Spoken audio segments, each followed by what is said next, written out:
Hi Missy and Ken, this is Mark, and here it is. Joe Walsh's Life is Good. It's an easy song to learn. It's an easy song to figure out. It's a hard song to play, so it's going to take a lot of practice, Ken. And you're going to find I'm not playing it very well, but I'll do the best I can.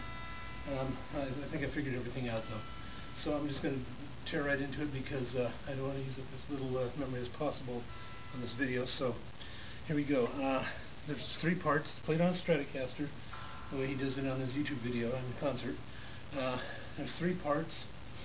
The first 2 parts, which are the bendy part, and then the what I call the double stop. It's actually a triad part. Is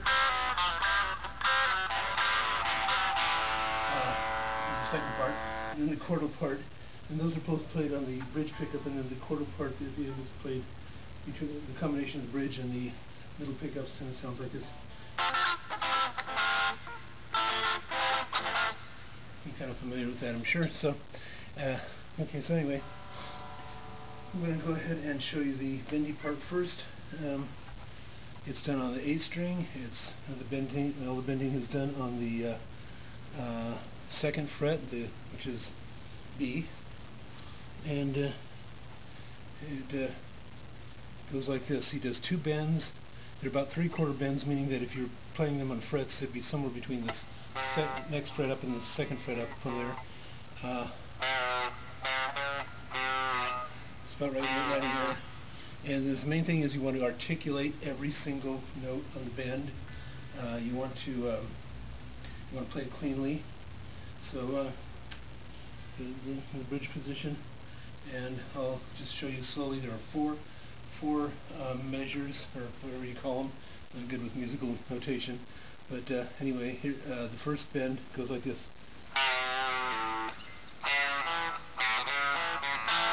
2 strokes, and be sure not to hit that E string like I just did.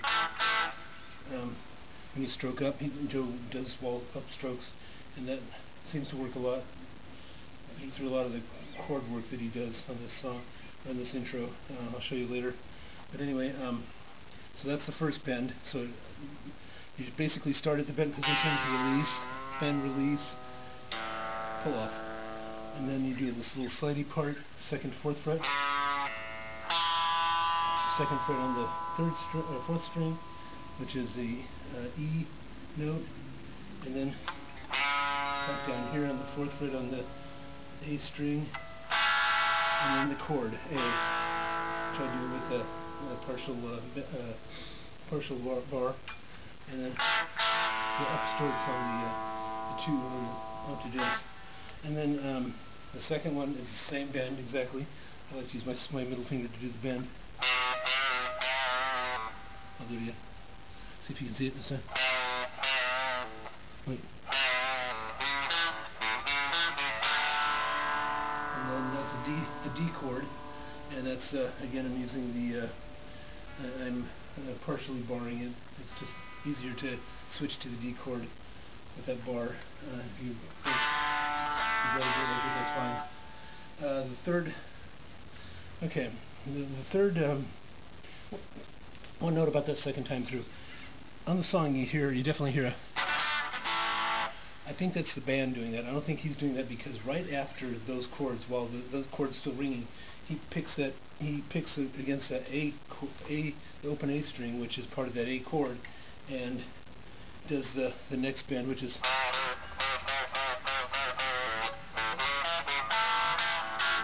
so. I don't think he does that. It looks like on the video like the band plays it for him, and so I'm going to ignore that part. It sounds really goofy when I try to do it. And then lastly, he doesn't do a bend at all. In the 4th measure, he does a complete slide. It's like this. He slides up with the same notes, and then he slides down, and down from the 4th to the 2nd fret. I use my middle finger. And then open A string. Back to the D chord, and that's the whole bendy part. Now the double stop part, which is actually a triad because he's playing 3 notes. He's playing the open A string and the 2 strings below it, the 4th and 3rd string, and he does kind of a Ted Nugent thing. He's going he's going from the 5th fret to those two strings. He's going from the 5th fret to the 4th fret, the A chord. And then he does the same thing, but he does basically just a slide. So it's basically, the next one is the 4th fret to the A chord with a little slide in from the 5th fret. So it sounds like this.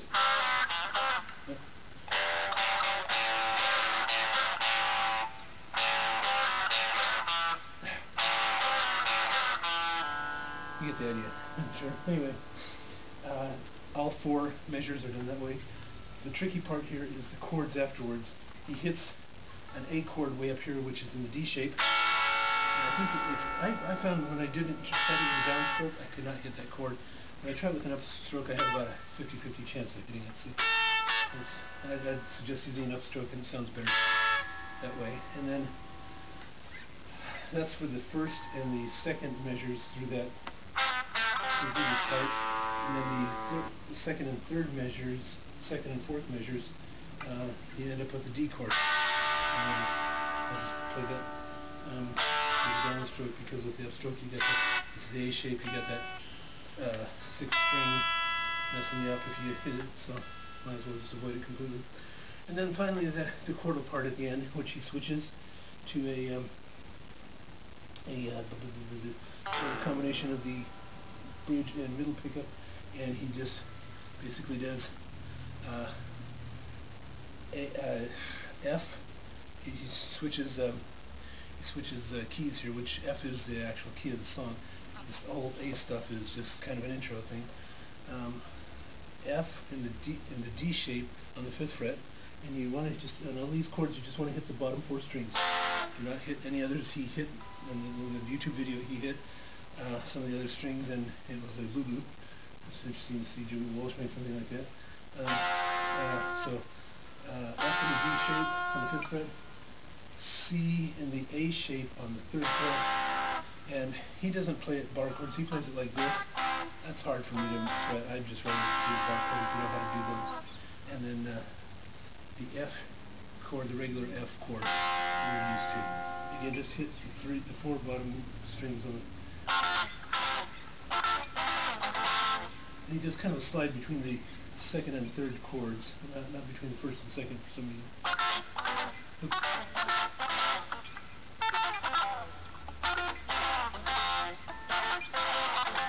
All these parts are kind of hard or difficult. And then he does two times through that way, and then he does minor, he goes to minors, does a D minor, the 5th fret, C, again, and D minor down here. And then he goes back to the major chords, F, C, F, and he goes back one last time to the minor chords, C minor.